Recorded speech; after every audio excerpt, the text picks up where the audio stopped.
Hello दोस्तों नवरात्रि की आपको हार्दिक शुभकामनाएं। साथियों, आज मैं आपको एक चंडालिन कैसे माता दुर्गा की कृपा से उसे चंडालिन योनि से मुक्ति मिलती है, कैसे उसका उद्धार होता है, इसके लिए एक कहानी लेके आया हूँ। साथियों, मेरे इस वीडियो को आप पूरा देखिएगा, बीच में बिल्कुल मत छोड़िएगा, नहीं तो आपको यह कहानी अधूरी पता रहेगी। साथियों, हमारी कहानी कुछ ऐसी शुरू होती है कि एक बार क्या हुआ, एक गांव में एक चंडालिन आती है जो बच्चों को पकड़ के खा जाती है। और जैसे जैसे वो बच्चों को खाती है उसकी शक्तियाँ दिन ब दिन बढ़ती चली जाती हैं। पूरे गांव में कोई भी ऐसा इंसान नहीं रहता है जो उस चंडालिन से अपने बच्चों की रक्षा कर सके। वह जो चंडालिन थी हर रोज़ रात में आती थी और एक बच्ची खा जाती थी। गांव वाले बहुत परेशान हो गए। गांव वाले उस चंडालिन से बचने के लिए अपना गांव ही छोड़कर चले गए। लेकिन वह चंडालिन बहुत दुष्ट थी। वह उन लोग को खोजते हुए जहाँ जहाँ जाते थे उसके आसपास के सभी गांव में वो घूम घूम के बच्चों का शिकार करने लगी। गांव क्या पूरे क्षेत्र में उसका आतंक फैल गया। कोई भी ऐसा नहीं व्यक्ति बचा जो उसके बारे में ना जानता हो। लेकिन सब लोग विवश थे क्योंकि उसकी शक्ति अपार थी।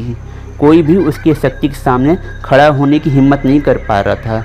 ना कोई पंडित, ना कोई तांत्रिक, ना ही कोई कुछ पूजा पाठ। और सब लोग उसके नाम से भी डरते थे। दिन रात हमेशा उसके बचने का उपाय सोचते थे। वह सिर्फ बस एक चीज़ से डरती थी, आग से।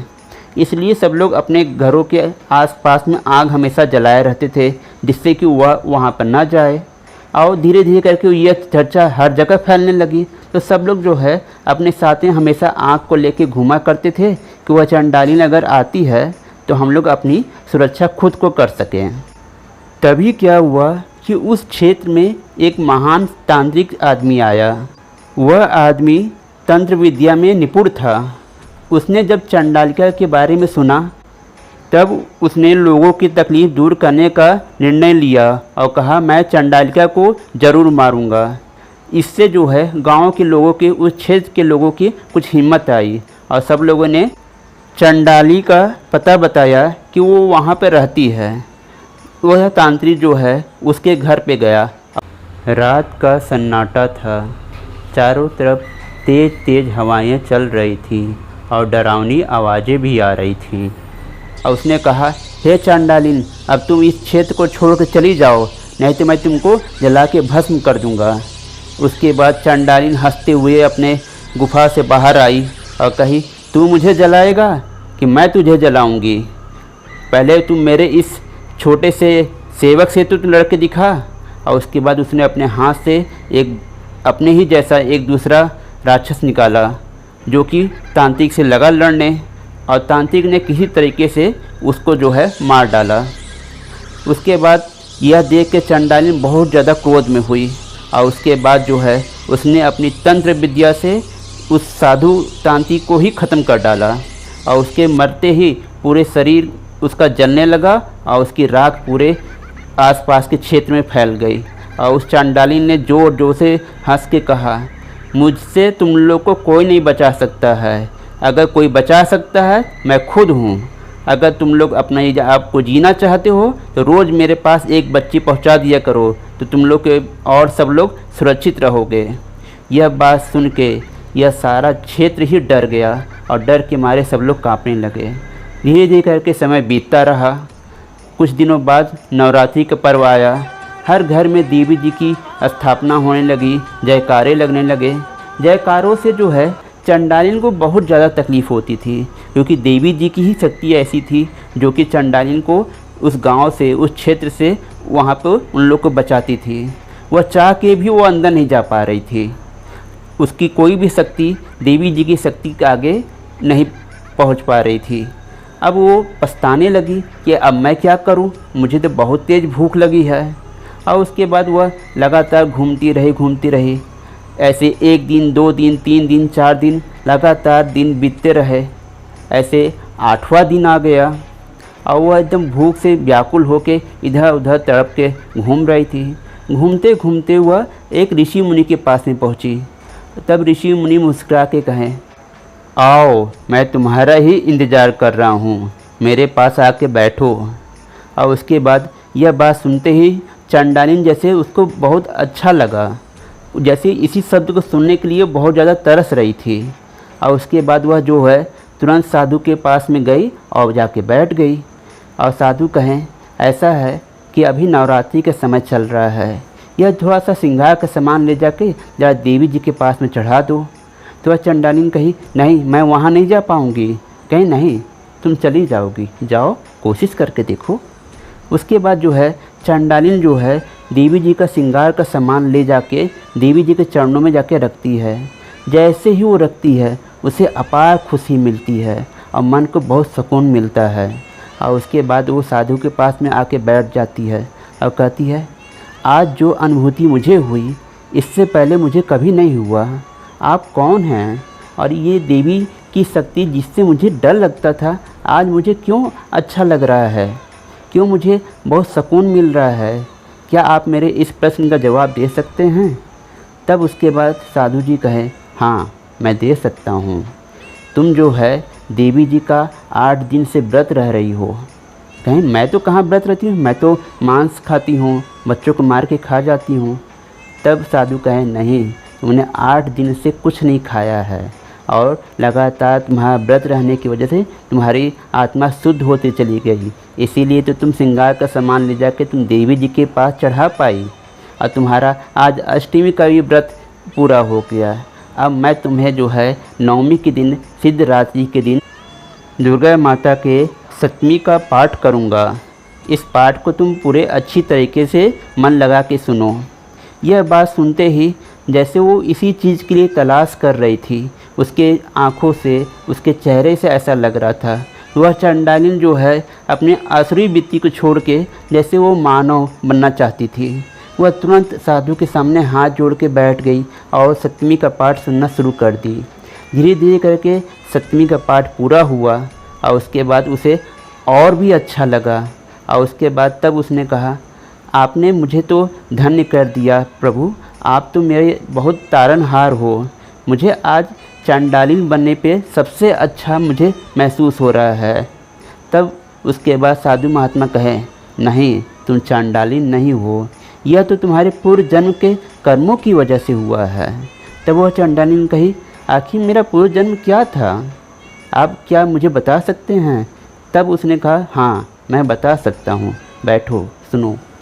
दोस्तों, वह साधु कौन है जो अपने पास में चंडालिन को बैठा के उससे बात कर रहा है और देवी माँ को श्रृंगार का सामान चढ़वाया और उसे चंडालिका से बिल्कुल डर नहीं लग रहा है? यह चंडालिका का पूर्व जन्म की कहानी क्या है इसका रहस्य?